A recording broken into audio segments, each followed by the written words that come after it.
குட்டி பாப்பாவை அம்மா வீட்டில் விட்டுட்டு ஈரோடு ஷாப்பிங் பண்ணலாம் அப்படின்னு சொல்லி வந்தாச்சுங்க. ஃபஸ்ட்டு வந்து பார்த்திங்கன்னா இது போல் ஒரு ஸ்டெயின்லெஸ் ஸ்டீல் கடாய் வந்து நல்ல குவாலிட்டியாக நல்லதாக பார்த்து வாங்கிக்கலான்னு சொல்லி வாங்கினோங்க. வாங்கிட்டு நம்ம வீட்டில் பாத்திரம் கழுவி வைக்கிறதுக்கு ஒரு ஸ்டாண்டு வந்து வேணும். அந்த ஸ்டாண்டும் வந்து வாங்கியாச்சு.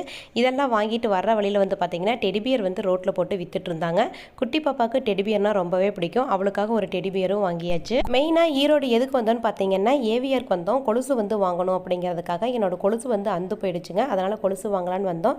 இது போல் பால்ஸ் எல்லாம் வச்ச கொலுசு வந்து இப்போ வந்து ட்ரெண்ட் இல்லைங்களா, அதனால் இந்த கொலுசு வந்து நான் வந்து சூஸ் பண்ணேன். ஏவிஆரில் செய்கூலி சேதாரம் எதுவுமே கிடையாது வெள்ளி பொருட்களுக்கு. இது வந்து ப்ரொமோஷன் வீடியோலாம் இல்லை. நான் வந்து அங்கே ரொம்ப நாளாக எடுத்துகிட்டு இருக்கேன். அதனால் எனக்கு தெரிஞ்ச இன்ஃபர்மேஷனை உங்ககிட்ட வந்து சொல்கிறேங்க. வெள்ளியோட ரேட் எவ்வளவோ அந்த ரேட் மட்டும்தான் வந்து போடுவாங்க. ஷாப்பிங் எல்லாம் முடிச்சுட்டு பிரியாணி இல்லாமல் எப்படிங்க ஷாப்பிங் முடியும், பிரியாணி சாப்பிட்லாம் அப்படின்ட்டு வந்தோம். நல்லா ஒரு செம்ம டேஸ்ட்டில் ஒரு பிரியாணியும் வந்து சாப்பிட்டாச்சுங்க. வாங்கிட்டு வந்த டெடிபியரை பாப்பாட்ட காட்டங்காட்டி அவ்வளோ ஒரு சந்தோஷம். 2 நாளைக்கு இந்த டெடிபியரை தூக்கிட்டே சுற்றினாலுங்க.